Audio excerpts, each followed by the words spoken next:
બહારથી ક્રિસ્પી, અંદરથી સોફ્ટ અને ફ્લેવરફુલ એવા આ મેથીના વડા સાંજની ચા સાથે નાસ્તા માટે એકદમ પરફેક્ટ ઓપ્શન છે. અને એમાં પણ જો મેથીની ભાજી સમારેલી પડી હોય ને તો 15 જ મિનિટમાં આ વડા બની જાય છે, જે ઓબ્વિયસલી હમણાં સિઝન છે એટલે બધાના ઘરમાં રહેતી જ હશે. તો બનાવવા માટે સૌથી પહેલા એક મસાલો રેડી કરવાનો છે. તો ખાંડણીયામાં સફેદ તલ લેવાના છે, એમાં આખા ધાણા, વરિયાળી અને જીરું એડ કરવાનું છે. અધકચરું આ રીતે ખાંડી લેવાનું છે. આ પ્રોસેસ તમે મિક્સરમાં પણ કરી શકો છો. આનાથી વડાનો ટેસ્ટ બહુ જ મસ્ત આવશે. આદુ, મરચાં અને લસણને ખાંડણીયામાં લઈને થોડું મીઠું એડ કરીને ખાંડી લઈશું. જો તમે લસણ ના ખાતા હોય તો સ્કીપ કરી શકો છો. વડાને સોફ્ટ અને ક્રિસ્પી ટેક્સચર આપવા માટે અડધો કપ જેટલા પૌવા લેવાના છે. 2 થી 3 વાર પાણીથી ધોઈ લેવાના છે. હવે એક બાઉલમાં સમારેલી મેથીની ભાજી લેવાની છે. 300 ગ્રામ ભાજી મેં અહીંયા લીધી છે. ધોયેલા પૌવા એડ કરી દેવાના છે.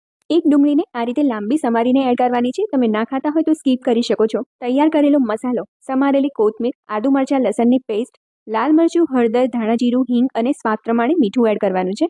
1 કપ જેટલો બેસન એડ કરવાનો છે. બધું જ બરાબર પ્રોપરલી મિક્સ કરવાનું છે. આમાં પાણીનો બિલકુલ યુઝ નથી કરવાનો.